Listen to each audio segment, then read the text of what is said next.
I want to do that, like just for that. Yeah, and then just walk off stage.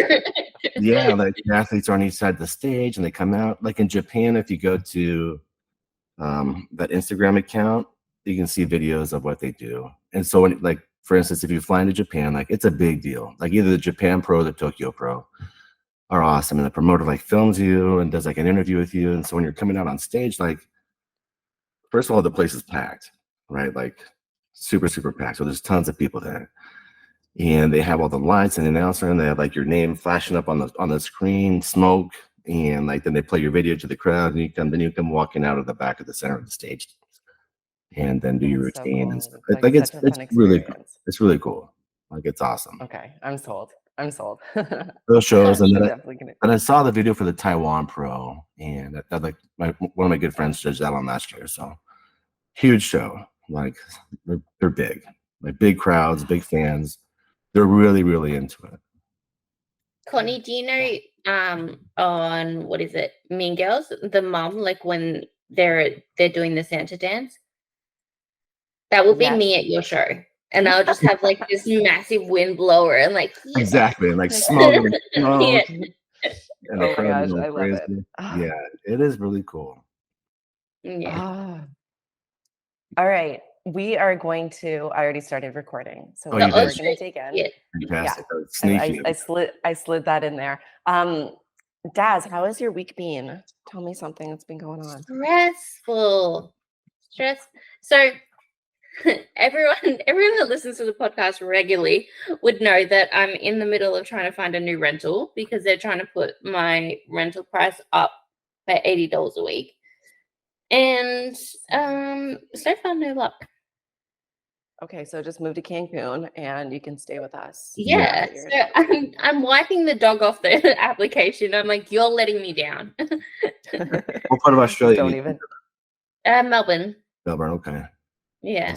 It's the one part I haven't been to. So I spent really? time in Brisbane and then Queensland, doing up the coast to Cairns, I think, and did all the touristy stuff. Yeah. Have you been to the Australian shows? No, I've never been to a show. And I know that they're not good. Is that what you said? Yeah. Yeah. I haven't been, and I don't think they have a lot of pro shows anymore, right? There's no pro shows in Australia. No, so sometimes they would do men's physique and bikini. Yeah.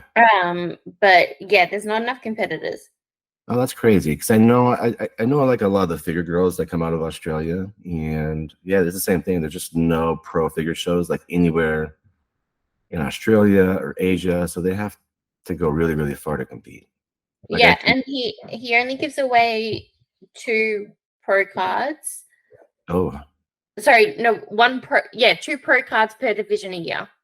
Oh, that's it. So there's not very many opportunities. Yeah. Another promoter in New Zealand, he puts on shows in Thailand. I've judged a few of his shows as well. What about New Zealand? Are there pro cards in New Zealand? Yeah, there is. I'm not sure how often the shows are though, but usually like a lot of people in Australia, when they'll either just qualify in Australia and then go somewhere else and compete for their pro card. Usually like they do season B because season B is at the end of the year, and then they'll go to do one of the amateur Olympias because there's lots of pro cards getting handed out there. Yeah, usually 3 per division is usually what. Yeah. Yeah, we had a girl from Australia come to Kazakhstan last year and win her pro card and figure. So. Oh really? Yeah. Yeah. And we had a pro figure girl come from Kazakhstan to compete. No, pro figure girl from Australia went to Kazakhstan to compete. She placed second. Stacy. Yeah. Okay.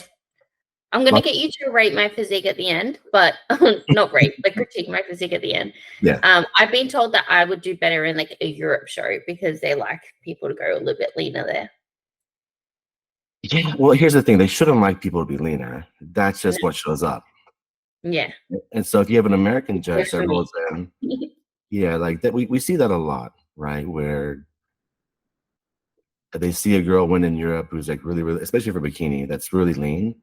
And it's like, oh, the judges want me leaner. Well, no, we don't. That's was just the best physique that day. And that just tells me that everybody showed up lean. So yeah, I mean, if you lean towards lean, and if you have a hard time like filling out, like then Europe might be a better spot. But that's not the criteria that we want to see, but that's just usually what shows up at those shows. Yeah, that's sort of like the argument that I have with everyone too. It's like it's not that they're changing the bikini criteria each year. It's they fit the criteria the most based on who showed up. Yeah, we judge the criteria, but we also have to judge who shows up at every show, right? Yeah. So somebody has to win. Yeah. I'm gonna win. Should we get started? Oh wait, Connie, what happened? Yeah. Oh, did I even say what was good about my week? No, nothing. I just complained. No. We're already like into this conversation. I've got my mentorship program all set up, so that's ready to rock and roll, which will be exciting. Are you going to launch that this week? I will now. It's happening. It's happening. Steve, we usually start the episode with like just something great or something that like you want to share. So what's something sweet or sour from your last week? My last week? Oh, geez. I know there was something sour.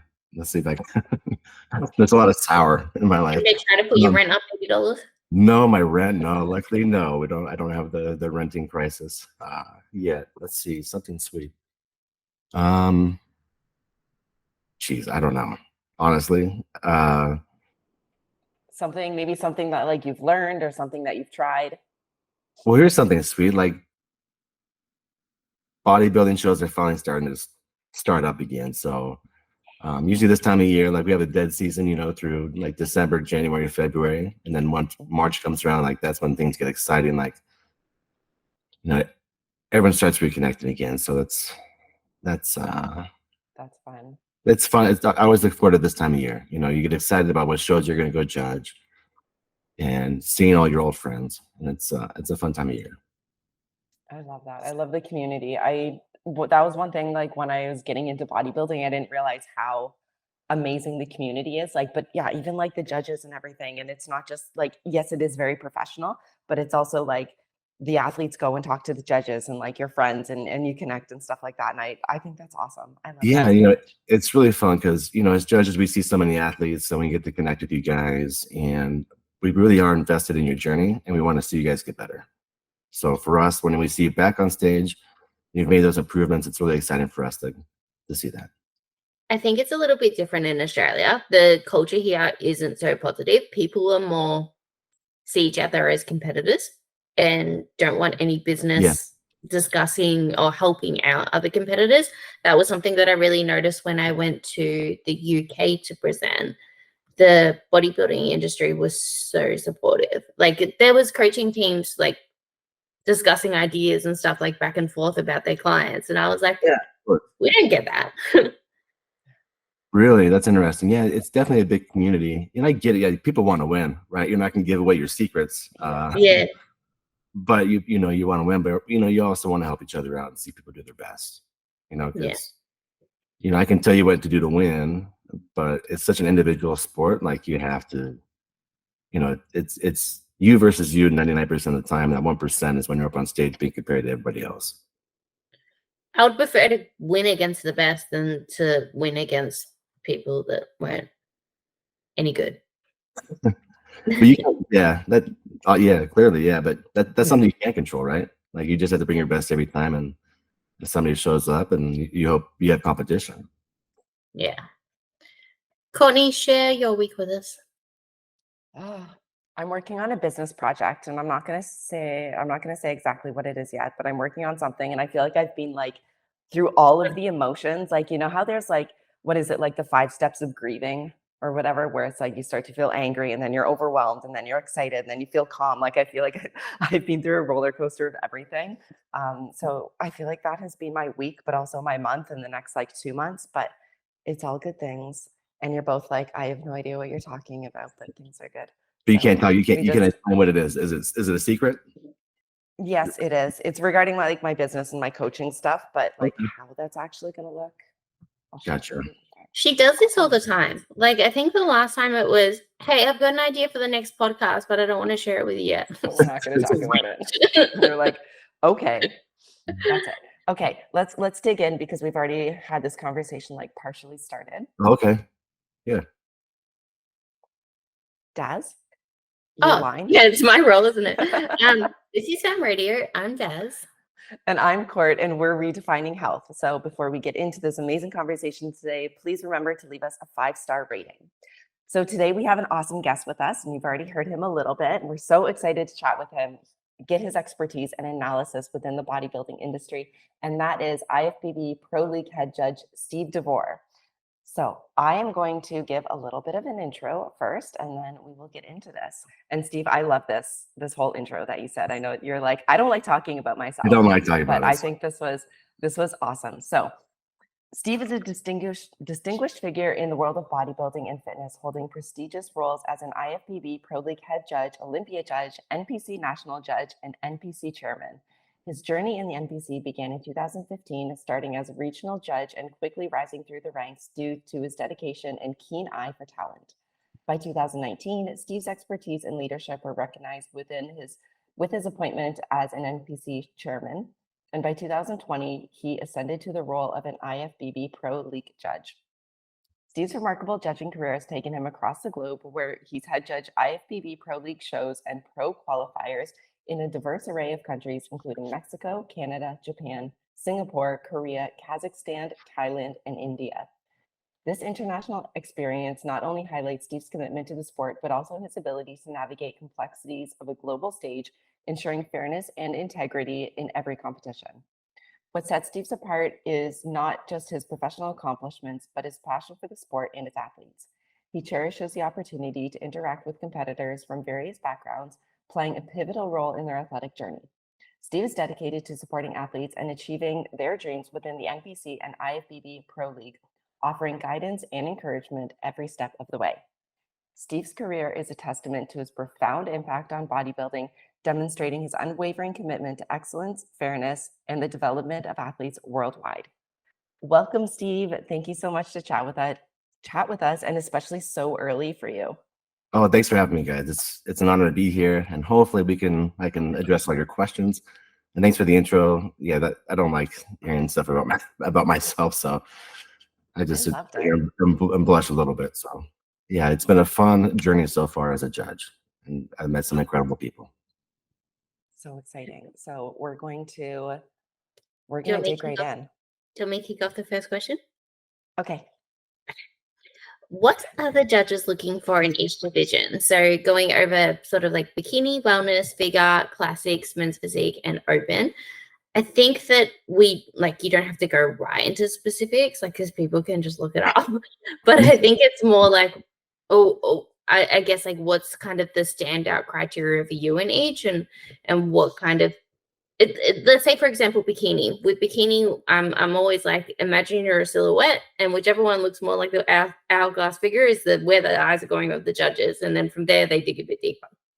Yeah, that's pretty much exactly what it is, right? I mean, for each division, well, here we are. We're at an exciting part of the year where we just finished up the Arnold Classic, and the last biggest show before that was the Olympia, right? So in those shows, we kind of get to see who best meets the standard for each division, right? So anybody in those top 2 or 3 spots, I mean, they all look fantastic. All those Olympians look amazing. But usually those athletes that end up in those top 3 spots are the ones that we are pretty much best meet the criteria from the judge's perspective. So bikini, we had a really good top 3 bikini, right? We had Jen, we had Maureen, and we had Ashley. 3 very different structures, but each of them portrayed the criteria in their own way. So for me, like you said, for bikini, yeah, we want to see that hourglass silhouette. That's it. We want to see the shape, the fullness across the shoulders, glutes, balance in the glutes and the hamstrings and the quads. Not one body part that's dominant, right? There has to be balance, and that's the same for pretty much every single division, right? We want to see the right level of conditioning. We want to see the right level of development, balance, symmetry, and in presentation. That's it. The difference between the divisions is just the level of muscularity and conditioning. That's what varies. And then on the outside, you have wellness, right? Where we don't want to see balance, but we do want to see that same level of conditioning that we see in bikini. in between bikini and figure. So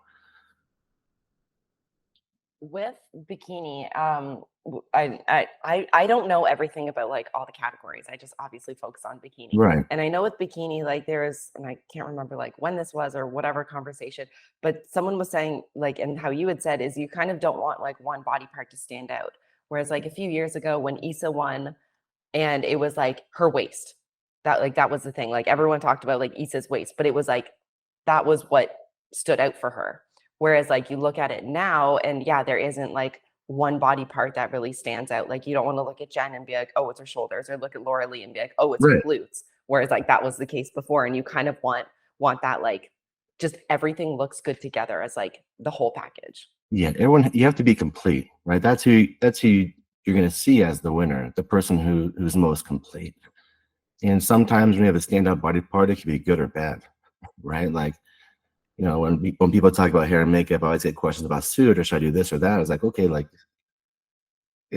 how's it gonna make you stand out, right? Like, is it gonna draw attention away from your overall presentation? And if it does, then that's something you want to avoid in general. But yeah, we want to see the most complete person. And when somebody comes out with dominant glutes, you're like, wow, man, great glutes, but it just throws everything out of balance, right? So it's all about balance. Do you feel like that is similar to a lot of the other categories as well? That like you don't like in figure, you don't want the woman to have like the bigger delts, but you do want like it's still kind of like a balanced shape. Balance. Yeah, I mean, you can have bigger delts, sure, but you better have the sweep in the quads to match it on the bottom half, right? So yeah, balance.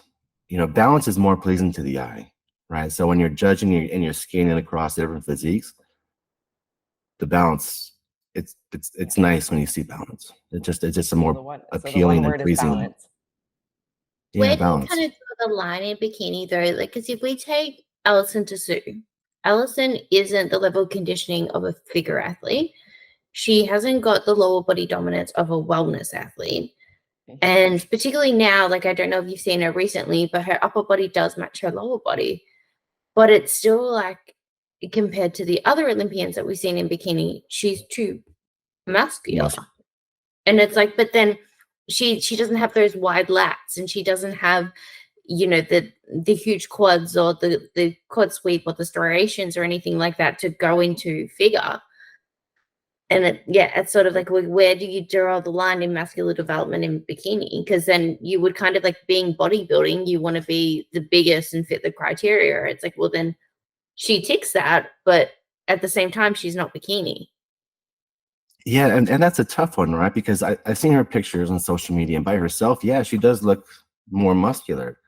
But what happens when we put her next to somebody else? Like if we put her next to like a Laura Lee, or next to an Amy, like how does she look? Is she still going to look too muscular? And so I think for us, that's what we would need to see. Like, what does her body, her physique stack up next to somebody else that's at the top of their game, right? Yeah. And if she is too muscular, I mean, that's a tough one, right? Because obviously for me, when I see somebody like Laura Lee, I think she's at that upper threshold of muscularity. She's just more dense than a lot of the other bikini girls. And, you know, at some shows that could be a winning physique, at some it might not be, because you might have somebody that better meets the criteria for bikini. So I guess I would have to see her on stage next to somebody to be able to make that judgment call. But for a competitor that's generally more muscular, it's like, okay, like, what are your goals, right? Are you going to be okay, like, receiving the same feedback where, yeah, you're just too muscular, right? That's not fun to hear, especially if you love to train. Because outside of competing, you have to find your why in other areas of life. Like, okay, do you enjoy training?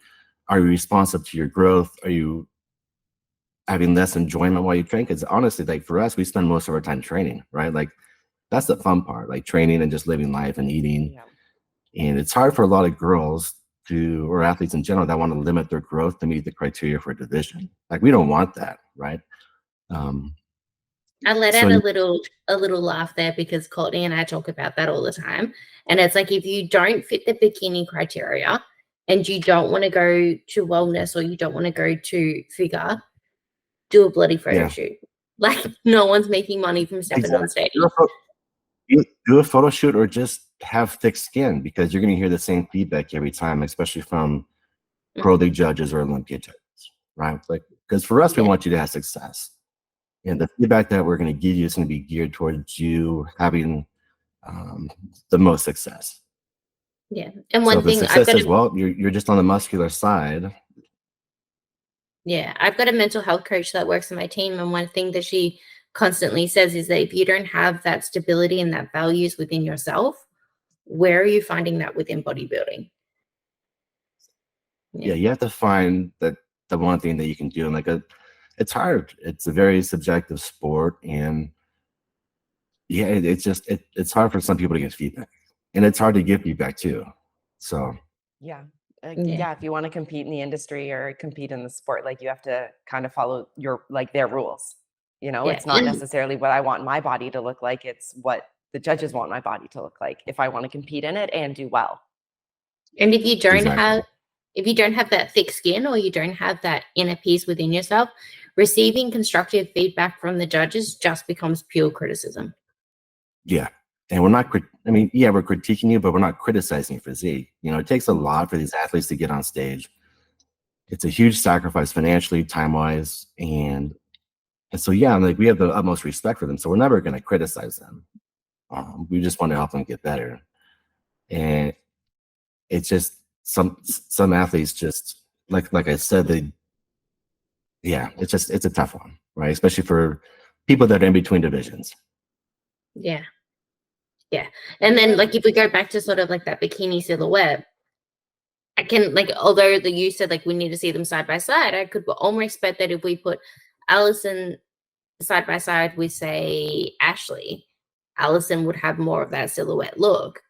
So then why isn't she placing higher? And it's like it is a difficult thing where it's like, okay, she's meeting the criteria. She's just bigger than all the other girls on stage.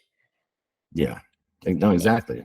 Like we don't want to see the bikini. They shouldn't be super, super dense, right? It's bikini, right? It's not figure. It's not women's physique. Like, yeah, we want to see muscular development, but it still has to be within that criteria. Yeah. And she better have thick skin because she looks excellent. Like, if I had everything, I would be stepping on every stage. They look amazing, right? That's not the question. The question is not how they look, is how do they fit the criteria? Yeah. Right. But yeah, she looks ridiculous. She looks beautiful. Her awesome physique. Yeah. But is it the criteria? And I guess we'll see that when she steps on stage this weekend, right? Mm-hmm. How she compares next to the other athletes. Yeah. Do you notice in her check-ins with her bikini suit that she puts the bow right at the back of her waist to make her waist look smaller? I was talking to Morgan about her that waist a couple days ago. Her waist will always look bigger on stage because she doesn't have that bow on stage. But in her check-in shot, she always puts that black bow, and then she has the drawstring. Oh, so her waist looks smaller. Okay. Yeah. Everyone's gonna start zooming into her. Yeah, I'll go back and look at that. Yeah, that's I'm not letting her get away with that shit. That's not fair. I was talking to one of my friends about that a couple days ago. I'm like, I noticed that a while ago. Do you find that bikini is the most difficult criteria to judge? Yeah, I think for us, it's bikini and men's physique. I think because there's less mandatory poses that we're looking at. You said your front and your back pose, and so yeah, it is. There's a lot of variety in the physiques, but also there's a lot more pressure on the athletes because you have two poses to nail it, right? Your front and your back, and then your transition. So you better be on your A game. And at the pro level, everyone looks great, but again, it comes down to if conditioning's on point, development's on point, then it's always going to be posing. Like they just don't showcase their physique in the right way, or they don't present what they practice. So yes. Do the cheerleaders play any role in the judging? I know that you probably have to say no as a judge, but if someone steps on stage and everyone's like, so say if you've got say in Australia, we've got 30 bikini competitors about to step on stage.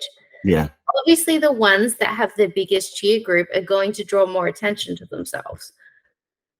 Well, if they're drawing attention to themselves, they better look good, right? Yeah. Yeah, that's true. And I feel like I need more friends.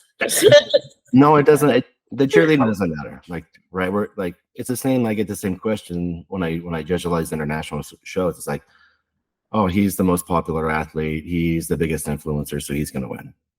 Well, that doesn't matter. And I've been dumped on pretty hard at some of these international shows by the media because the influencer doesn't win.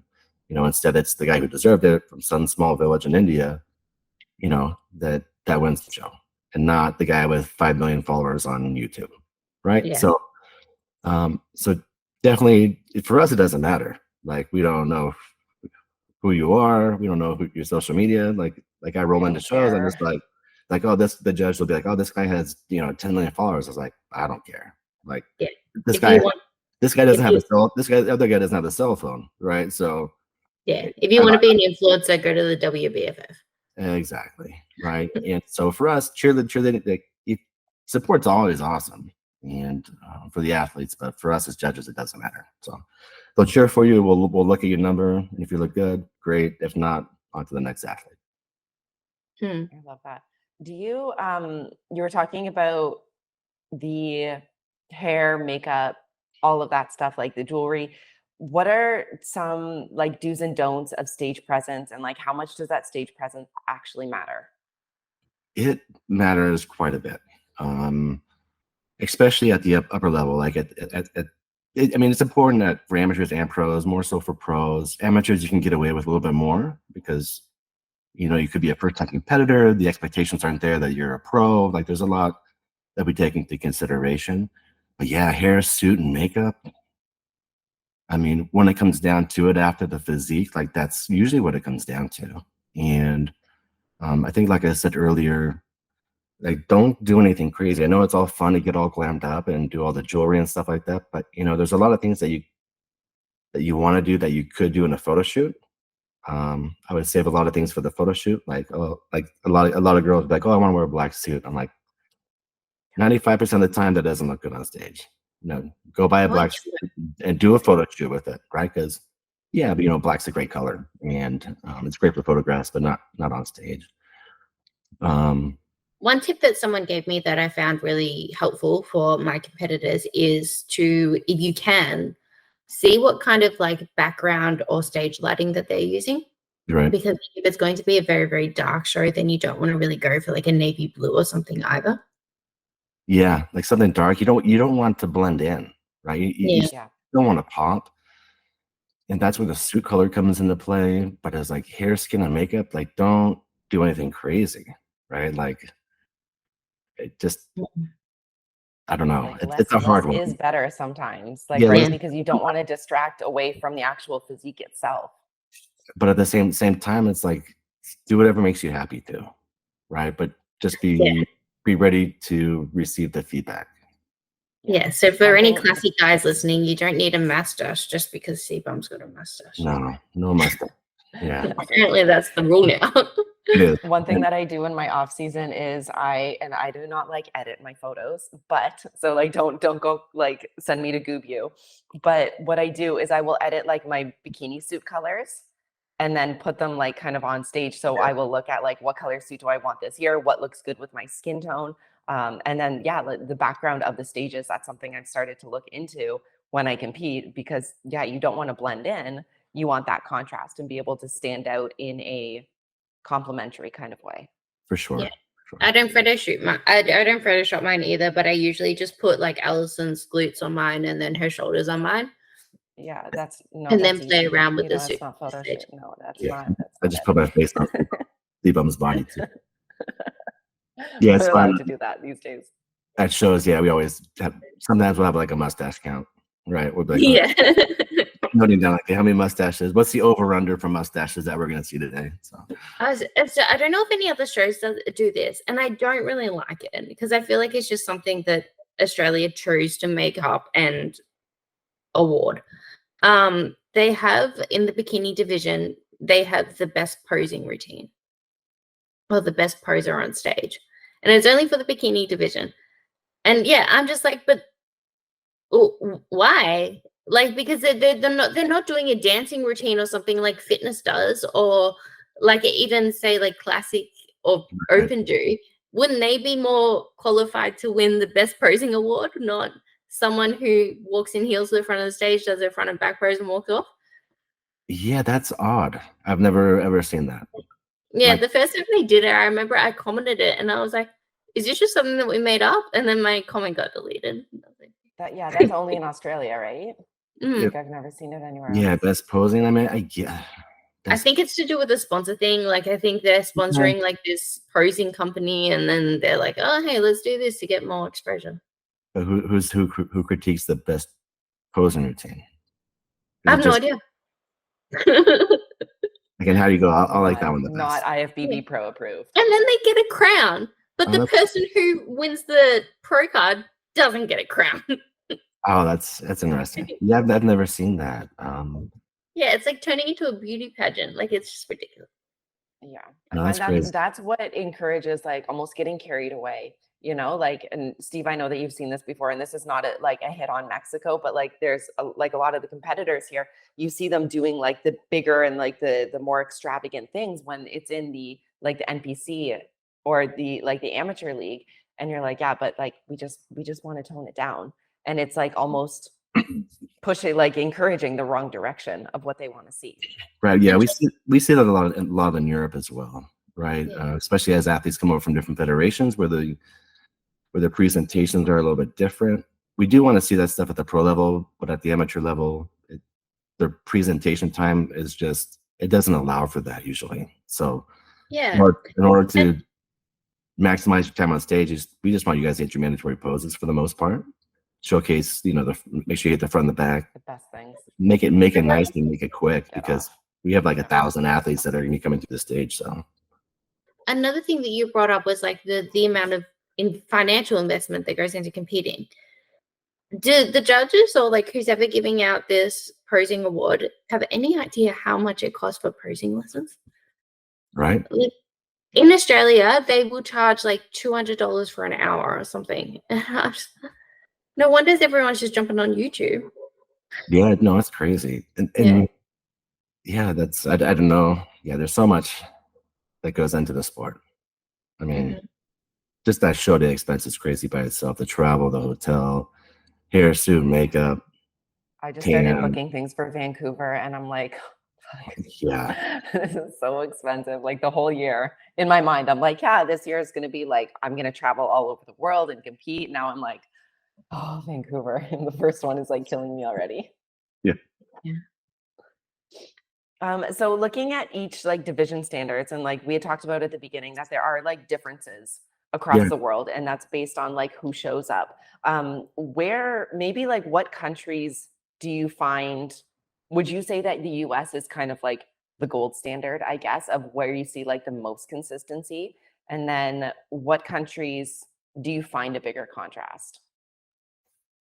Gold standard. I mean, we have amazing athletes that come from all over the world, and I just think based upon sheer volume here, like how many shows there are in the States, like I think just the volume kind of speaks for itself. So we're going to see, I mean, a lot of the international girls, especially at the Olympia level, that come here to compete because they want to be seen by the Olympia judges, right? Because that's their goal, and they want to get the feedback from us, so they know how, so they can achieve that goal.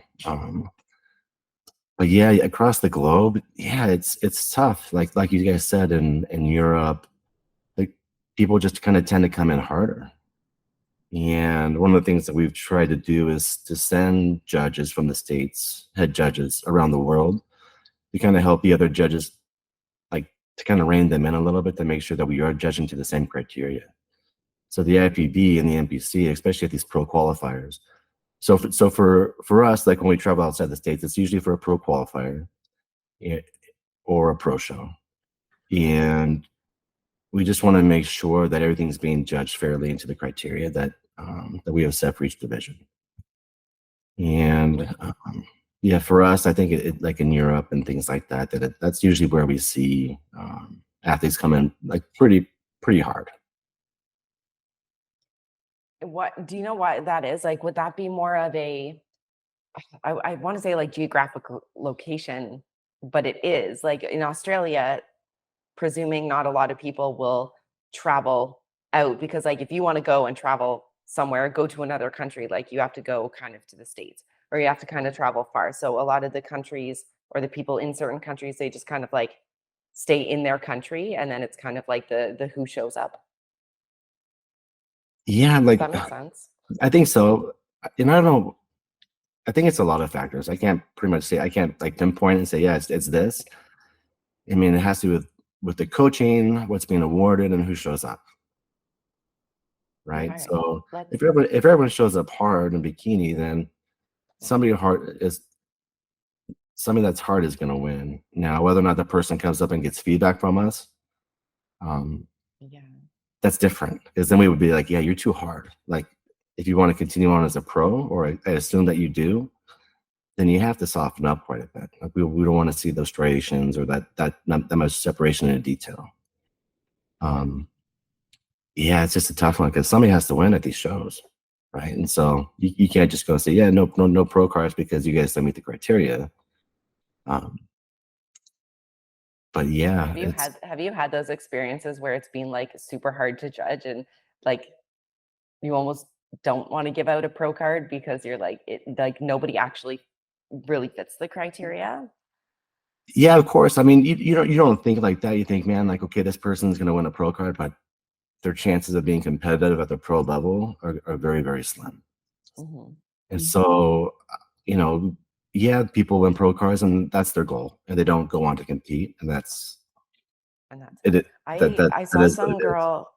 I saw some girl on Instagram a couple, I don't know, days ago or something, and she had said that she won her pro card so quickly, but she actually like gave it back because she felt like she wasn't ready to compete in the pro league, like with those professionals, not even just like from her physique, but from her mental standpoint as well. Like it was like her first year of competing or something, and she won her pro was that a card. girl up in Canada that did that? I think so. I think she was on James's team. Yeah, I remember hearing about that. Yeah, Oh, okay. that's I found interesting. that like I found it interesting, but also like really respectful, like the self-awareness where she's like, I'm not ready to be there, and I still want to put in the work until I know that I like deserve to be there. Yeah, that's interesting, because I don't know if I would handle it the same way. I'd be like, okay, I have my pro Like card. I want that card. I worked for it. Yeah, like I want to be competitive. So, you can have a pro card and not compete. That's always an option. And obviously she had a great coach, and he can get you to where you need to be to compete and be competitive. Right. So I don't know, that the way that she did it, that, kudos to her. That's not easy to do. Yeah. So hopefully So has she competed since then, yeah, I have no idea. Do you want to get into the Arnold review? I was just gonna ask, do you want to go over the next question and then do the physiques, and then if we got time, we'll do the Arnolds? Yeah. Yeah. So the next question is, what rules or regulations do you think, if any, should be introduced to the IFBB? Yeah, we are always listening to the feedback from the athletes and from promoters and everybody else. As far as rules that need to be implemented, I don't know. We just implemented one this year that I think is going to help a lot of athletes out and a lot of promoters. And that is the one that says you can't wait for the last minute to jump into a show, right? For pros. Thank you. We shut that down Monday, and so people can't wait for the list to come out and be like, oh, there's three competitors at this show, so I'm going to jump in, right? So they better know in advance where they're going to compete. And like one of the reasons why is that really benefits the promoters and the fans, right? And if I'm a promoter, I have a lot of expenses, and I want to make sure that the fans know who's going to be coming to the show. So for me, if I'm a promoter and I'm doing open bodybuilding, and I just want to know who's going to show up, so I can put their name on the posters, use them in marketing, promotional materials, and things like that. But if you do that and the athlete backs out, well, that sucks, right? Or if you don't know who's going to show up, then I don't know. So that's what I was going to ask. Should there be like criteria that you kind of have to meet if you've said that you're doing a show, that you're obligated to go unless you get like a doctor's certificate or something?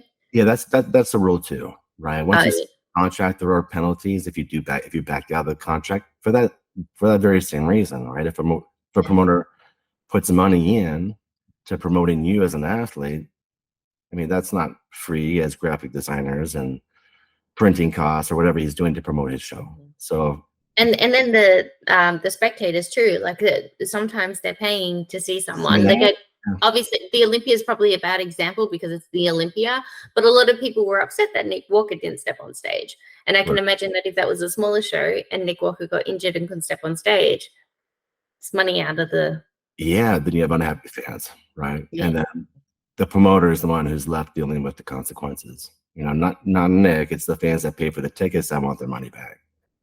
Yeah. All right. So we had a lot of people, a lot of them are my clients, asked for you to critique their physique. Courtney, can I be selfish and start with mine? But let's go back. I want.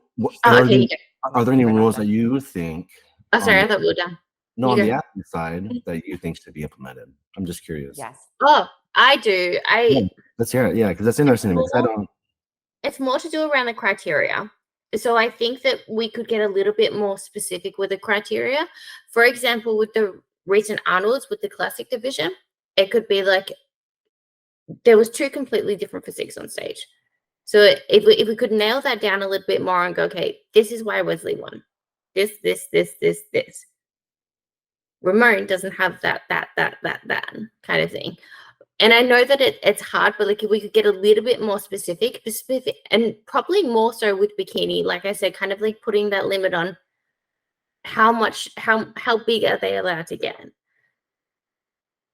Yeah, I mean, but that's criteria, right? Those aren't necessarily rules, right? That's but it's a regulation. I feel like that's a thing that like Tyler Mannion needs to do, like in his videos, is just kind of like explain a little bit more. And I think he did that with bikini from the Arnold review, where he's like, Laura Lee won by 1 point. Like it was very close and it kind of could have gone either way. Yeah, but like 1-1 from the front, 1-1 from the back, and then how they walked. Like he talked about kind of like the nuances. Yeah, and I love those. Like those videos are awesome, especially if, you know, not only from a judge standpoint, but from an athlete standpoint, so you can actually see what we are looking for or looking at as judges. Like those videos do a great job of breaking down what the judges see on stage, because you don't necessarily always see that from a photo on social media or a video that's posted. And trust me, being there on stage or being there front row at a show is a lot different than sitting back on social media and looking at photos. There's no depth, there's no density that doesn't really pop through on photographs. I actually have a rule that it's a rule that I know a lot of the Australians would like introduce, and I don't care who's going to hate me for saying this, but our promoter tends to be down at the judges and waving people off and pointing at other people while everyone's on stage. So to say that he doesn't have an influence on the placing is a bit controversial. So I would like for the promoter not to be able to talk to the judges while people are on stage. Yeah, that's interesting. Yeah, I've never experienced that. I've never had any interaction with promoters while I've been judging. Yeah. You know, they're really not supposed to be down near the judges table and I don't like them down there. We have so much going on as judges. Like at a lot of these shows, we have hundreds and hundreds of athletes, and you know, the judges are not. We're separate from the promoter. Like a lot of athletes I don't know if they realize that, but you know, as judges, we represent the IFBB and the NPC, not the promoter. So we're there on behalf of the NPC and the IFBB to make sure that all the rules and regulations are followed, that people are meeting the weights at check-ins, and a whole bunch of other things. Like we are totally separate from the promoter. We're there to not only judge, but to make sure that the rules are being followed for the athletes, so they have a good experience. Yes. Well, yeah, I've never had an experience where somebody's tried to interfere with the judging process. One of my girlfriends here is kind of going through the process of becoming a judge, and she is kind of being like sharing some things and just like how intense and serious it is. So like the judging requirements, like I admire it and respect it so much, because you guys have to go through like constant testing and retesting, and like you're put under pressure to make sure that like you're all following like the standard and criteria. And I just like really admire and respect that, because there's a lot. And like I think a lot of people, not athletes, hopefully not athletes, but spectators and stuff, they kind of like shit on the judges, where it's like, oh, you didn't see it and stuff like that. But like you guys have like you said, you have so much going on, and you're all trying to do your best, and you're all trying to help everyone. You're not there to criticize anybody. You're just trying to make everybody better. No, you're right. It's yeah, judging, yeah, it's a lot of work. And yeah, it does take a lot of practice. I don't know, I love judging. For me, I just it's been a lot of fun. And is it Angela that is that your friend? Yeah, she's awesome. She's down in Colombia, and she's reached out to me, and she's been test judging a lot. Yeah, judging, yeah, there's a lot that goes into it, right? And we are quick. You have to be able to make a decision. You have to be confident in your decision. And you have to know why you're picking people, and it has to meet the criteria. So for me as a head judge, when I travel, or whoever I'm working with, judging it's a group effort, right? If you're not the head judge, you rely on those people next to you to make sure that nobody gets overlooked, especially in a big show. I've been at shows where we have 80 athletes on stage at a time, like classes that are 80 people deep. And so you want to make sure that just nobody ever gets overlooked, because that's a terrible feeling. And so you rely a lot on the other judges on your panel to make sure, because you have so much going on, you don't want people to get overlooked. And so they're definitely there to help you out to make sure nobody gets overlooked. Through the judging process, you rely on your other judges to give you their input, to be like, okay, like these are the 8 physiques that I like the best. And so it's not, what I'm trying to say is it's not just the head judge that decides when it happens. Right, it's not me going in and be like, all right. I mean, if it was just me, like I wouldn't need other judges around me, but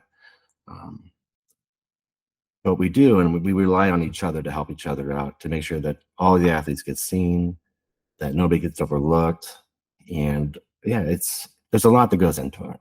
And so when I judge, I also like to talk to the judges, like you said, like for me, when I judge, I see all the scores. I look at all the other judges' scores to kind of see where they're replacing people. Then I like to interact and talk to them afterwards and ask them about the placings.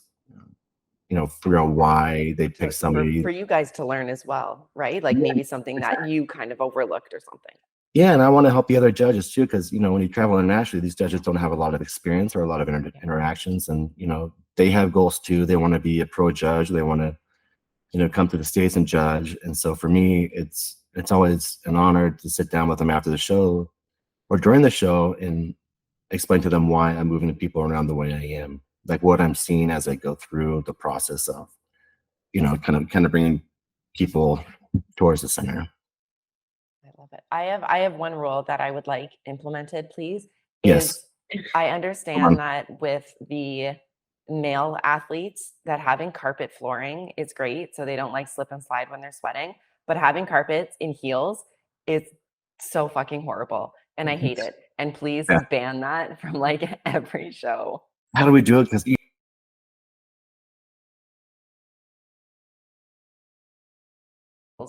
sweat. Like, yeah, I get that, but it's like it needs to be like hard carpet, wiping off the floor. Yeah. Yeah, because when I did mine, it wasn't carpet, and by the time the girls got on stage, it was very slippery. Yeah, so that's the other thing. Like, you don't want girls on heels. Because I don't know what I've never worn those heels before, but it's sure you haven't.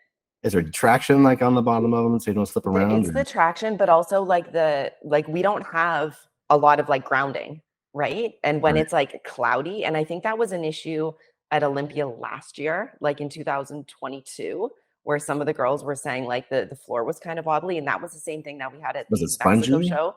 Yeah. And it's like you don't have your grounding. So like being able to pose and turn and try to hit that, it's like there's a little bit of wobbly. Yeah, there's no stability. I get that. Yeah. And at the same time, like usually the heels that the girls choose to wear, probably not in the pro ranks, but like in the amateurs, are the ones that they've been practicing their posing in every day for the past 6 months.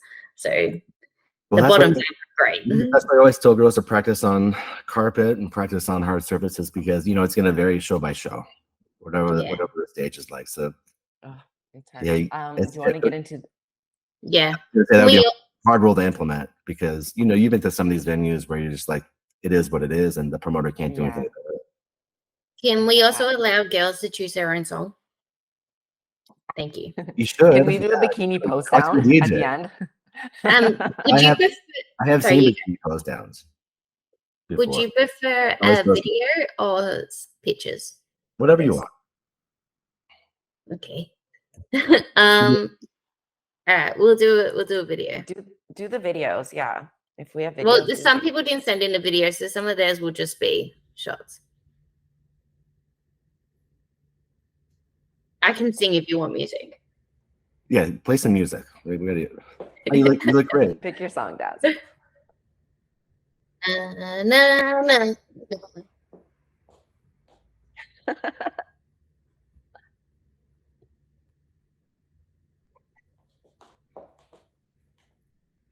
This was my first show, by the way, so the posing's very slow. This is your first show. How many shows have you done? One. One. Yeah. Well, you definitely have a great physique, great shape, you know, great width across the shoulders, you know, tight waistline.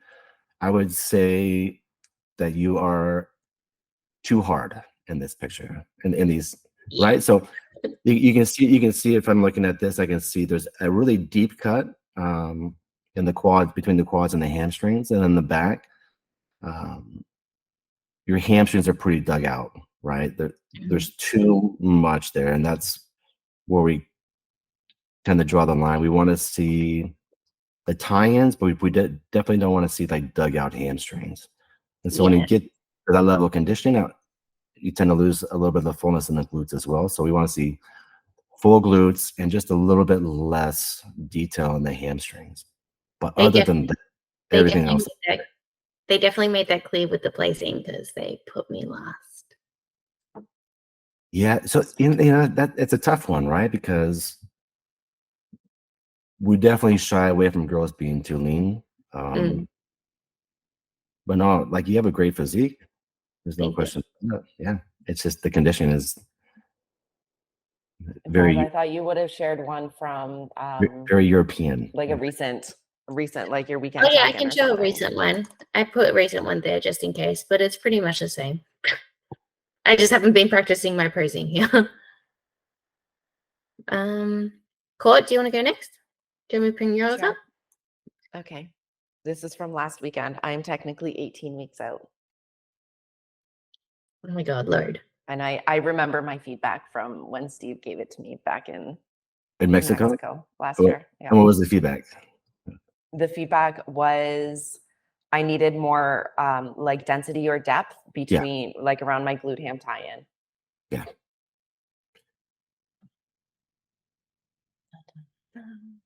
And the thing is, like I said earlier, is I mean, you guys look amazing by yourselves, right? Like I could say, yeah, you have great shape and size until I see you next to somebody that has it. Then you're like, oh, like, okay, yeah, we need more.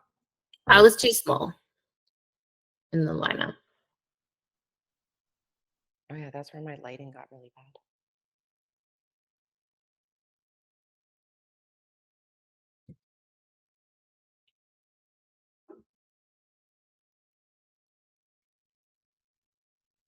People who are listening to this on podcast are just listening to like this awkward silence right now. Yeah, very.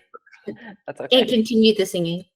Yeah, continue singing. Well, yeah, obviously you have great shape, nice silhouette, nice hourglass shape there. You know, wide shoulders, tight waist, and I can tell you have put on some size in your glutes and hamstrings. The key is going to be, okay, how much of that do we keep as we diet down and get ready for the show? Yeah. Right. And one thing I see quite a bit is, it's hard because how much time do people need to take off to put on the growth and have it stick? Because if you're constantly going and having a good off season and then dieting down, like, and you guys are coaches, so you guys know this more than I do. Like, how much time does it take for that muscle to actually stick around? For that maturity to happen. Like, but no, you look amazing. Like, there's definitely growth there, and obviously want to see a little bit, keep on building size in the quads and the hamstrings and glutes, because like I said, when you diet down, we want that fullness to be there. Yeah, thank you. Of course. This is my client, Alex.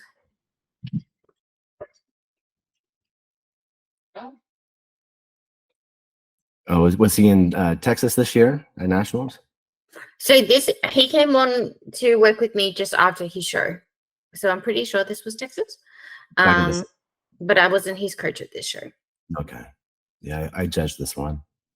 So we put a lot more volume into his lower body, his lats and his chest. But the focus at the moment is lower body. Yeah, definitely the lower body conditioning as well. Like he looks a little soft to the glutes and hamstrings. I want to see more sweep in those quads, more depth in the hamstrings, and then definitely more chest. You can tell right here, right? Like in his side chest, the conditioning isn't there. We want to see that detail throughout his midsection as well. Yeah, I think too, like it would be a lot easier for him to get more conditioned in the lower body if he had more muscle mass there. Yes, definitely. That's the thing, right? Like it's the same for all athletes as they get stage lean. Do they have the muscle to support that? You know, what it takes to push that conditioning. So with bikini girls, like in order to get that separation in the glutes and the hamstrings, like they keep on getting smaller and smaller through the arms and through the shoulders, and then they end up looking stringy or their delts are too capped. So I know bikini, like, yeah, we train glutes and hamstrings all day. It's like, well, okay, that's great, but you should also be training upper body, because when you diet down to get stage lean, like you have to be a lot of that goes, and you have to be full up top as well. Yeah. This is the lovely Amanda. Wellness? Yes. I'm glad you said that right, like when you saw her, because she would have been devastated if you didn't. No, she's definitely wellness. Yeah, great shape in her quads and hamstrings. Great fullness in her glutes. Probably a little bit more development in her shoulders to kind of round out her upper half. Okay. But again, once she leans out and she thins out through the shoulders and arms, we'll see where her shoulders are really at. Yeah, but she looks great. Great sweep in the quads from the back. Yeah, she's got very thick legs, which is nice. Yeah, she looks fantastic. I think there's so much skill required to be able to judge kind of like an off-season physique. And like, I'm not saying she's an off-season, but seeing someone that's not like presenting on stage, you know, because they could look great, but yeah, just how you're saying is like, once they diet down, what changes? And we don't get to control where we lose body fat. No. And we don't know technically underneath what is body fat. And especially like for women in their lower body, it's like, it can look really full, but that could be like the only place where we lose weight when we diet down.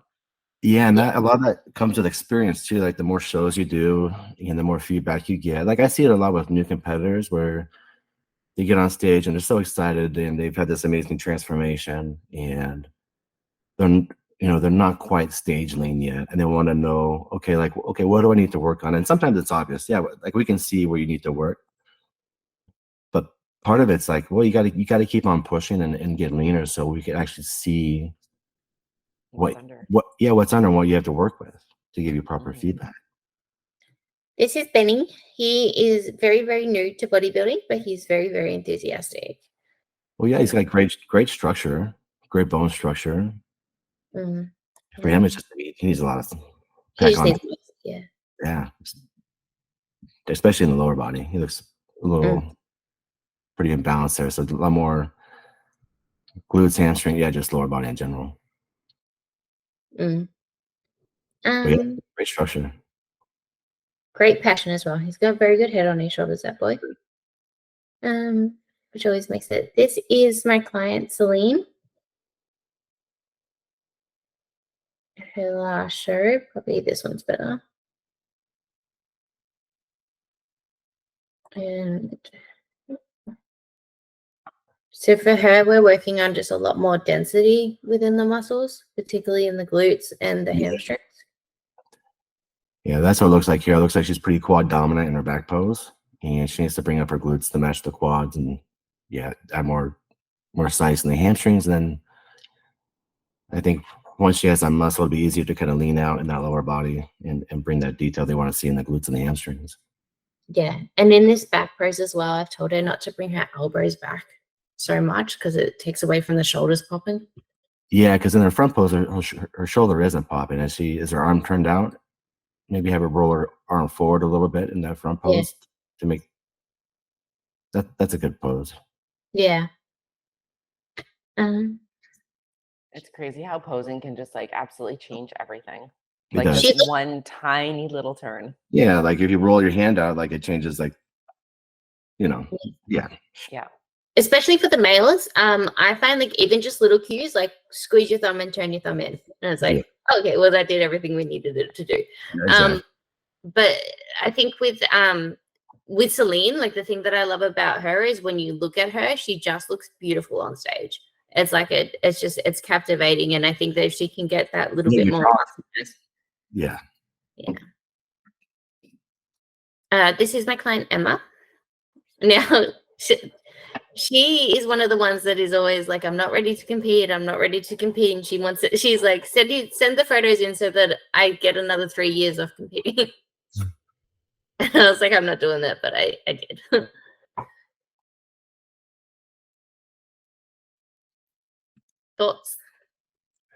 Thoughts? Yeah. I mean, it looks like she could be in between bikini and wellness. Has she decided which division she wants to do?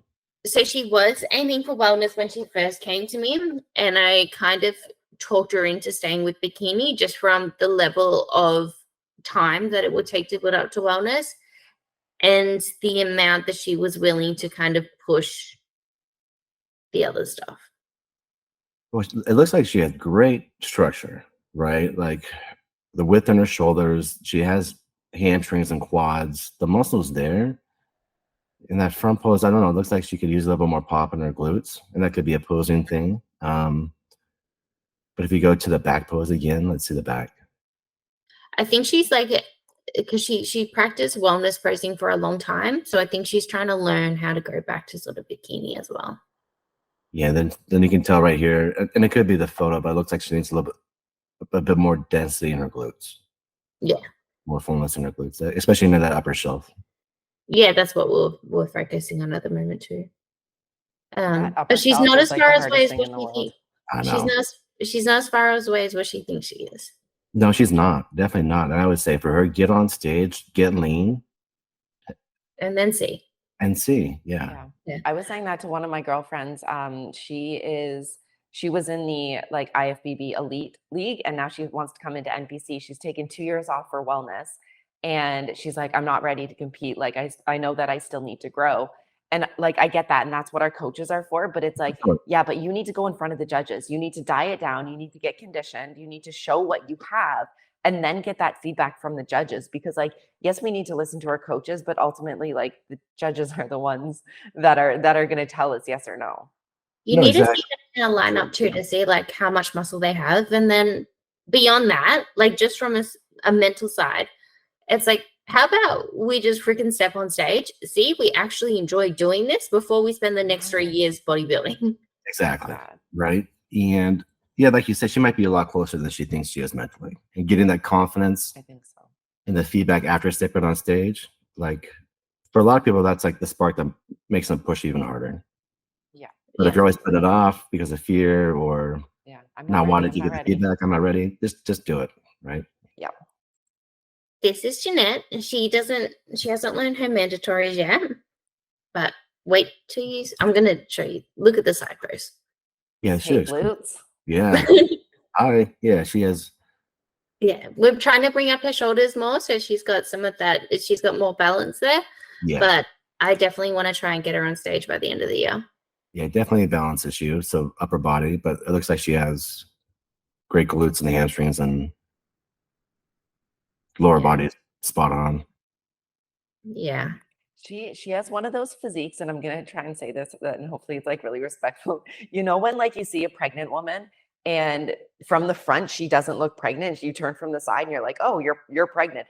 Right. She looks like that from like you stand from the front and she doesn't look like she has big glutes. And then you turn and you're like, where are those coming from? Yeah. It's a nice little surprise. Yeah. I told her that I'm going to write a glute ebook and just put her shots all over the front of it. Right. It would work. I'd buy it. Yeah. That's great. This is Jennifer's last show, so the posing's a bit different.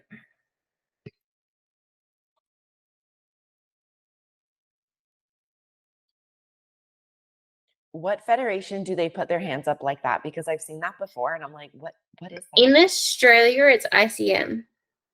ICM. So is she going to compete NPC? Is that IFBB? Yeah. IFBB, okay. Yeah, for her, she's definitely again on the more muscular side, I think. Just looking at her by herself. She's got longer legs and a shorter torso. She's got great shoulders. For her, like, I think she needs more width. Like, so in this front pose, I would say she needs more width across the back to kind of bring out that hourglass a little bit. Yeah, I think it's the posing though. I think that it's the posing that's throwing me off. Yeah, that's not a real front pose that we're used to seeing. Because to me, that's not a very flattering pose to begin with. She looks kind of blocky in that pose. Yeah, it's like that flat, very straight up on, right? Yeah, very straight up and down. Yeah, I told her in the feedback that we will probably look at bringing up the upper posterior chain to get more of that lat flare and taper into the waist, and then a little bit more adductors too here to make it look a little bit thicker. But it is a very hard pose to judge. And what about the back pose? About the back pose? Yeah. Just more density.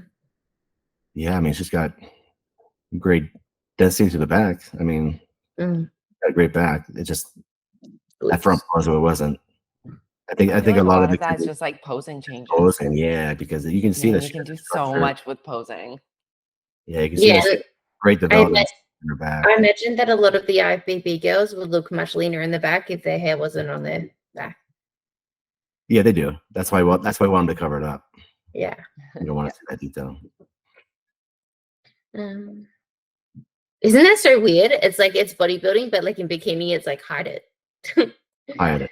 Well, like the amount of times I tried to walk so that my quads didn't separate as I walked to the front of the stage, and I was like, it's not happening. I give up.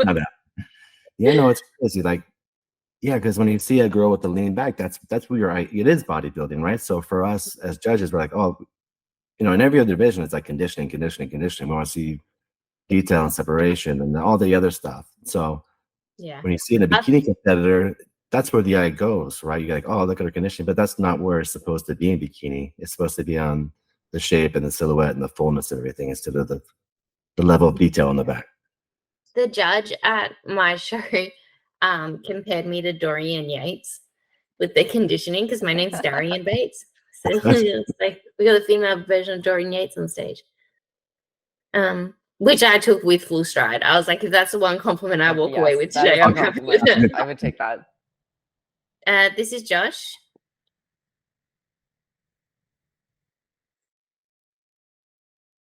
Yeah, great shape and structure. He's got glutes. Yeah, I think he needs.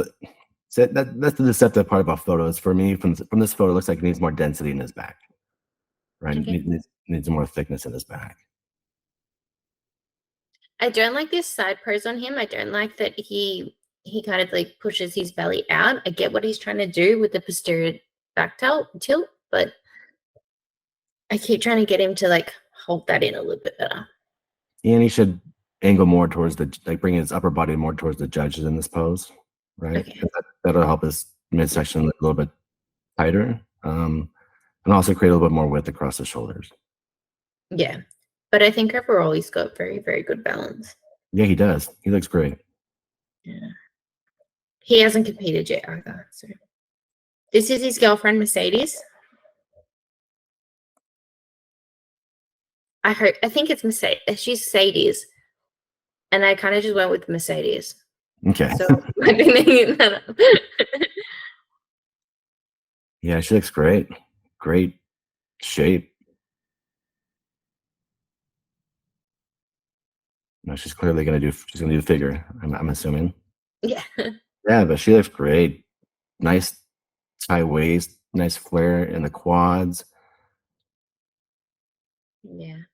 Something going on with the delts. Maybe she can be a little bit fuller across the delts a little bit. Or that could be a opposing thing. Yeah, it looks like with her right delt that she's lacking mobility there. Yeah. Yeah. I wonder if you can see that in her back pose. It's not so evident there, but in her front pose, it definitely looks like she's lacking some mobility there. But great structure, yeah. She can do some damage. I love figure physiques. Oh, me too. A good figure physique, right? Where they have that. Figure's a tough one to judge. I really like, and this is a really bad way to describe it, but the feminine figure, like the real beautiful kind of, but it's like, yeah, she's got muscle, but she still looks so pretty. Yeah, no, it's a great division. Such a hard balance to have. Yeah. This is my client, Michael. He is natural. He won first at his first comp.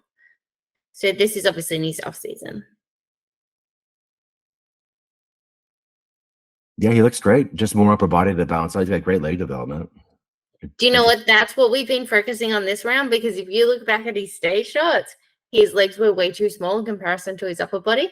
And now it's like, now it's the opposite. We might have overdone the legs a little bit. We need to bring up the upper body. Yeah, no, he's got great. Yeah. Yeah. Just more width in that back. You can, and more density. Yeah. He changed all of his videos. Like when he sends them to me, I'm screaming. I'm like, that hurts me just to watch. It's like it's you know the girls, like when the girls are training and you're like, okay, that's the end of the set, and then they pump out like another 5 reps. That's what he does. This is Missy, also a first timer. She's had an epic weight loss journey.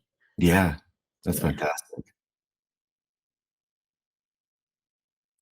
Yeah, great foundation to start with. Yeah. And she definitely has muscle in her. Yeah, I mean, she looks great. Just get it lean down and see what you're working with. But she does have great shape, great development in the glutes and the hamstrings. Nice width across the shoulders. Yeah. We're doing a mini cut at the moment. And I said to her at the end of the mini cut, we'll jump on a call and we'll have a discussion whether or not you want to continue and do a prep, or whether or not you want to spend one more growth season and sort of get a little bit more muscle on, particularly in the glutes, and then do a prep. Yeah, as she cuts down, you'll be able to see what's there in the glutes, but it looks like she has great muscularity throughout the hamstrings and quads. Mm-hmm. And lastly, this is Renee. So this is a listener. Courtney? Yeah, I got a screenshot. I can't hear you. Why can't I hear you? I'm mumbling. Oh, Don't okay. worry about me. Was this a listener? Yeah. Okay. Yeah, great shape and structure, great fullness to the shoulders, to the glutes. She does look a little quad dominant in her back pose, so it'll be interesting to see how she looks as she leans down. Maybe so she could use a little bit more in the hamstrings and in the glutes, a little bit more density in the glutes as well. So when you say quad dominant from the back, it's like because you can kind of see that sweep from the outside, right? Yeah, well, not just the sweep from the outside, but how it compares to the shape of the glutes, right? So if they have to be balanced. We want to see dominant, because if you're super quad dominant, it's going to make your glutes look a little bit smaller than they really are. So it's about creating that balance so that everything is just right. We can see it kind of here in the front pose too. Like her quads really pop out here, and there's not much hamstring to balance it out. You know, and from a posing standpoint, one way to fix that is to, you know, you can push your toes a little bit more forward to kind of bring the quads back in. But again, her toes aren't pointed out, so it's not like she's pushing on her quads to make them flare a little bit. So she's not cheating at all. The quads are they're popping in that pic. So yeah. All right, I'll stop sharing. I love that. I know that we're going way over time, and I just want to like wrap this up with a couple of things. Steve, if you could, and also thank you so much for all of those assessments or the analysis. No, you're fine. Really appreciate it. You guys want to talk about the Arnold really quick, or is that? Yeah. No, Do you want to? we can talk I got about time for it. we can talk about classic and bikini. Does Yeah. Yeah. Bikini particularly, I would have liked to see Amy win. I felt that if we're looking at it was very, very, very close. No doubt about it. But in that front pose, Amy's got more of that upper glute, which I feel completes the look a bit more than what Laura Lee's got.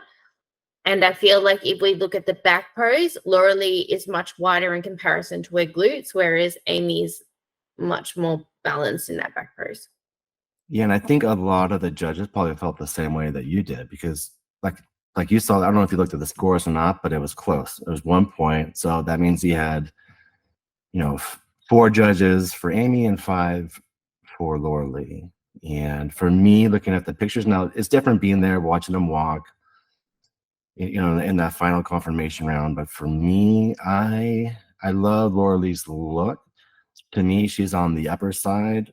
She's at the kind of the threshold for size that I want to see.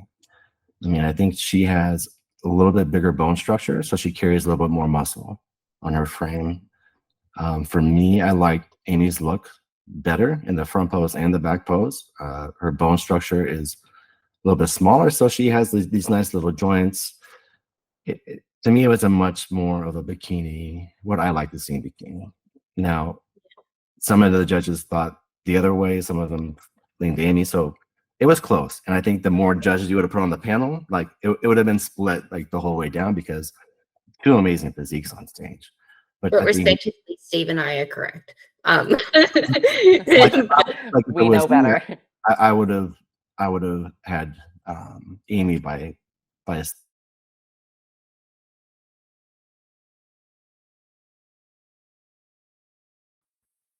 again, is Laura Lee's wider in the shoulders than in comparison to her glutes than Amy in the back pose, and Amy's got that upper glute that Laura Lee doesn't have. Right, and I thought Laura Lee's shoulders were too big, right? So yeah. I didn't like, I know in Tyler's video he said like, yeah, Amy's shoulder, the shoulder, he mentioned the shoulders, like, oh, I on the video I didn't see it. I thought Amy's shoulders were much less pronounced than Laura Lee's. I thought Laura Lee had fuller shoulders. Amy brought hers down because she's a little bit wider through the top, but she presented herself very, very well. Like, that's the best Amy that we've seen on stage. And I wish she would have brought that to the Olympia, but I think at the Olympia she was sick and she had some health issues. So if you look at her front pose too, she has her hair over her shoulder. And I wonder whether or not she did that strategically or if the hair just didn't flick off to try and make her shoulders appear even smaller. I'll ask her. She did. Okay. I'll see her next week. It looked like that when she was in her back pose and then turned and then walked to the front. It's like she did that on purpose. That's what I noticed anyway. So I didn't notice that because, yeah. But I thought she looked, that's the best she's looked. She looked fantastic. I really like her.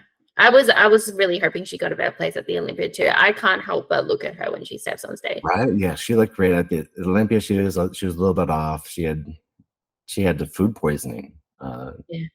I also like that she's kind of come out of nowhere. Like, she's been around for a long time, but people didn't really know about it. I know about it because I did some posing lessons with her. But it's like it wasn't until last year or early last year that people were like, whoa. Yeah, and you don't. So the first time I saw her was on stage at the Wasatch Warrior here in Utah last year. I think she had a really good placing in 2022 at the Olympia. I think she placed top 5 or 6. And she had just won a show in Florida. And I was like, well, what is she all about? What's the hype? Like, does she look good? But when she came out on stage, I was like, oh, that's why she's placing where she does. She looks incredible. She's a really good physique. Yeah. What were your thoughts on Classic? My thoughts on Classic, again, that's another one that if you look at the scorecards, it was a 1 point set, 1 point difference in first and second. And I've already done a video on it, and I think. Oh, you did? Okay, I'll go back and watch it. But I think you're my one. I mean, to me, there's a big separation between Dino and Bumstead. Like, there's no doubt about it. Like, I judged Classic at the Olympia, and when like Dino looks great by himself, and so does Chris, but when you put them next to each other, like, your eyes go to Chris in every pose. Like, it's not even, to me, it's not even close. Where the competition is between, you know, second, third, and fourth. And I think from what I saw in the pictures from the Arnold, like, Dino really needs to work on his posing and his presentation. He just kind of looks like he's not trying to. I don't know what it is, but he's not presenting his physique in the best way to have the biggest impact. And I think he was just off at the Arnold. I think the detail wasn't there. I know he had a short prep, which probably led into it. I think he only did like a 4 or 6 week prep going into it. And I think that showed when he stepped on stage. Now, you know, when you compare Wesley and Dino next to each other, like, Wesley carries a lot more size. And I think a lot of people go, oh, but look at Dino's waist, right? Look at his waist. His waist is so much tighter. Well, yeah. Like, inch for inch, it's smaller, but Wesley also has a lot more mass on him as well. So I think the ratios are going to be pretty similar. It's just that Wesley, yeah, I don't know. Like, Wesley, he was on. And I don't know if you've seen his pictures for the Arnold UK, but he is peeled out of his mind, and he looks really, really good. And I think he brought that same level of conditioning at the Arnold, Ohio. So it's a tough one. I like Dino a lot, but again, I think that one is one where you kind of had to be there to judge it, because that density and that depth really didn't come out in the photos. But it was close. Like, I love Dino's structure, like this tight waist, but I think he needs to put on some more size and really bring the conditioning in a little bit better. I think that was the difference. Like, yeah. But again, that's one that people went both ways on too, right? Like, yeah. What did you think about it? Or should I watch your video? No, don't watch my video. I think that if we're looking at shape, I think that one thing that a couple of things that Tyler said. So Tyler said one was the taper into the waist, and I think that if you again turn those into silhouettes, I think that you automatically just go, whoa, Ramon, sorry.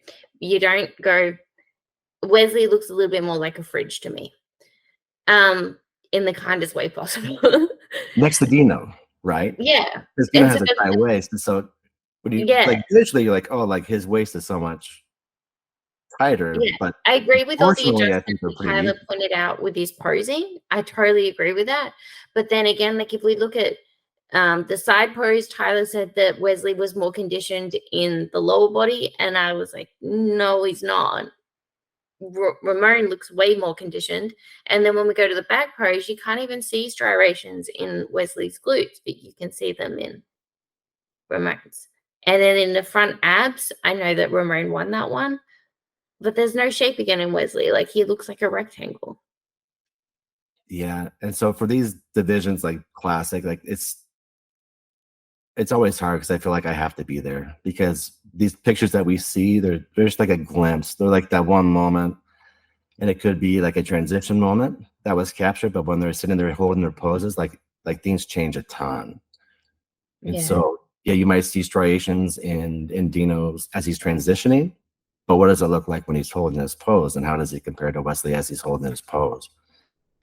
And like, there's a lot of small things like that, man, like, looking at the pictures, I could see how it's totally even. I can go either way, but I think being there in person, I think for me, that would be the deciding factor. I would have to see it, but like, I thought Dino was going to win for the same reasons that you did. But going back and watching Tyler's video, like, I can see how some of the judges felt the other way. But like, visually, like, I go to Dino, but again, he wasn't better than he was at the Olympia. He was worse. Yeah. So, but then I feel like Wesley's, because one thing that Tyler said is that Wesley needs to bring up his lower body to have a complete package. And it's like, but then we've got Ramon there who's already got a complete package. He's complete package-wise, but he didn't deliver on the posing or the conditioning. So it's like, so how do you balance that out? Like, somebody who you know, does Wesley at 100% beat Dino at 95%? And I think in this case he did. Yeah, I just don't think he should have. I think I think there's a lot of people that yeah, not the same. I think that's the great thing, right? That's why it was cool. Like when I went back and looked at the scorecards, was like it was close. Like it was just like Bikini, a 1 point decision. So that's how close it was. I do think Ramon looks like he doesn't give a shit when he's on stage, and he needs to look like he gives a little bit more of a shit and try a little bit harder. Yeah, there's one thing, you should make it look effortless, but you still have to, like, the presentation isn't there. Big, charismatic. Yeah. Yeah. Especially in the bigger shows as well. Like I could never imagine how the bigger, I guess, categories, like how hard they have to diet down and probably how exhausted they are. And they're like, I just want fucking water backstage, you know? And they're like, but then they have to go on stage and like you have to perform basically. Yeah. And that's hard. Like I can't imagine how hard that is. Yeah. Because I didn't tell you, I wanted to do a video of bodybuilders once they're done posing, and it's like bikini just like strut off. The classics always do this, and then the bodybuilders are like, yeah, they just like let everything go. They're like, oh my god, and it's like it's so taxing and exhausting. Yeah. Yeah. And then the male physique, they're just like I love it. You can just like tell, you know. Yeah. Okay, we need to take a selfie because we did not at the very beginning. So I got my camera set up and we're gonna do this. Okay. So 1, 2, 3. Wonderful. Terrible quality, but that's okay. Daz, is there anything else that you wanted to go through or say? No, but I feel like you and I would be really good friends and we should talk more often. I always love talking.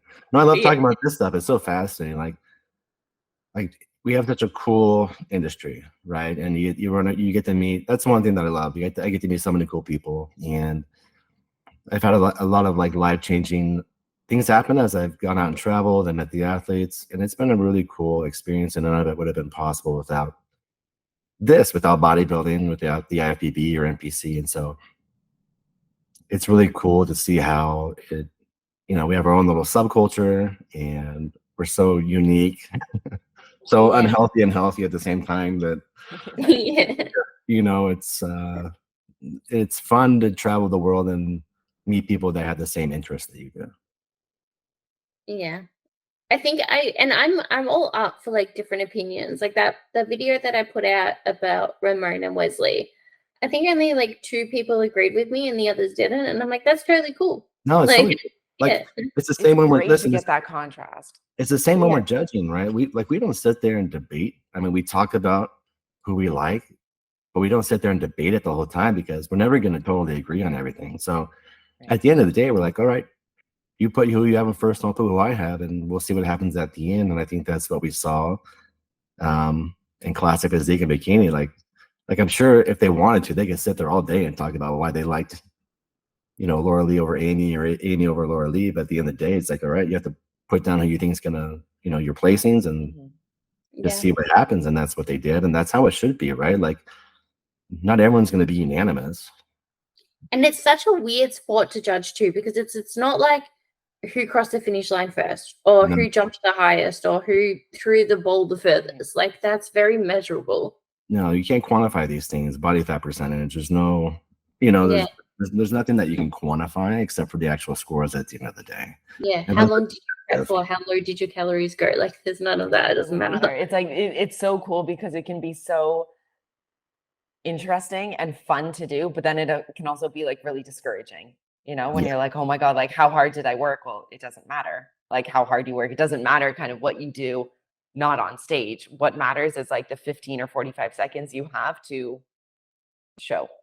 Yeah. And did you do the most with the time that you had to prepare, right? Like, because it's you against you until you get on stage, and because you can't control what the other competitors are doing at all. So you just have to show up and be your best every single time. And I think if people can do that, then that's the win, right? Be like, okay, I made improvements, but this time somebody just came a little bit better than me. And so I need to go back to the drawing board and keep getting better. And that's, It's the same as like stepping in the boxing ring. Like not many people are going to do that. no, And you did. Like be proud of that. be proud of it. Yeah. Yeah. I love it. Okay. Are we good to wrap up? Yeah. It's Okay, midnight. Steve, It's thank you. midnight. Yeah, Steve, Of course. thank you so much for being here. Yeah, of course, This was guys. like an awesome conversation. I learned a lot. I'm sure Daz learned a lot. Hopefully all the listeners did. And yeah, it was just great insight. So thank you so much for your time. Yeah, perfect. It was an honor being here. Thanks, Darren, and thanks, Court. And if you guys ever need anything, just let me know. Like Court knows I'm always available. You can just DM me, Yes.